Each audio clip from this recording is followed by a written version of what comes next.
Ìtàn ṣókí nípa Adébáyò Àlàó. Adébáyò Samson Àlàó jẹ́ ọmọ bíbí ìlú Ìbàdàn ní ìpínlẹ̀ Ọ̀yọ́. Wọ́n lọ sí ilé ẹ̀kọ́ alákọ̀ọ́bẹ̀rẹ̀, girama àti yunifásítì ní ìlú Èkó. Bàbá tó bí Adébáyò jẹ́ oníṣẹ́ ọnà ayàwòrán. Èyí ló fún arákùnrin Adébáyò ní àǹfààní láti yan iṣẹ́ àwòrán yíyà láàyò.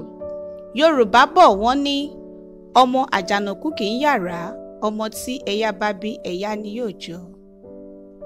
Wọ́n kọ́ iṣẹ́ àwòrán yíyà fún ọdún 5 ní ilé-iṣẹ́ Afro Embassy Photo Studio tó wà ní Egbeda. Lẹ́yìn èyí, ní ọdún 2002, wọ́n lọ ṣe àtìpó ní ilé-iṣẹ́ ayàwòrán Giwa Infinity láti ní ìmọ̀ sí lórí iṣẹ́ yìí. Ní ọdún 2005, wọ́n dá ilé-iṣẹ́ tiwọn sílẹ̀ tí wọ́n pe orúkọ rẹ̀ ní Fotopiller, ṣùgbọ́n látàrí ọ̀pọ̀ ìdojúkọ iléeṣẹ́ náà kò lè tẹ̀síwájú. Èyí mú kí arákùnrin Adébáyò ṣe àtúnṣe tó péye ní ilé-iṣẹ́ yìí tí wọ́n sì yí orúkọ rẹ̀ padà sí AdebayoSmith Photography. Lọ́nà láti mú kí ìtẹ̀síwájú bá iṣẹ́ wọn, Adébáyò Àlàó darapọ̀ mọ́ ẹgbẹ́ tó ń ṣe àmójútó fọ́tò yíyà ní ilé Èkó tí a mọ̀ sí LASSPAN. Wọ́n sì jẹ́ ọ̀kan pàtàkì lára àwọn adarí ẹgbẹ́ náà ní ẹ̀ka Àlímọ Orílé. Ní ọdún 2014, arákùnrin Adébáyò Àlàó kópa níbi ìdíje ìfàwòránṣàpèjúwe ẹwà ìlú Èkó tí iléeṣẹ́ NIKON gbé kalẹ̀. Láàárín ọ̀pọ̀ akópa, àwòrán wọn jẹ́ ọ̀kan pàtàkì lára àwòrán tí àjọ tó ṣe àgbékalẹ̀ ìdíje náà yàn láàyò pé ó perégedé jùlọ. Gẹ́gẹ́ bí a ṣe mọ̀ pé onírúurú ọ̀nà ni a lè pín àwòrán yíyà sí, ṣùgbọ́n ìfẹ́ tí Adébáyò ní sí yíya ohun tó ń ṣẹlẹ̀ láti ìletò kan sí òmíràn kò kéré rárá.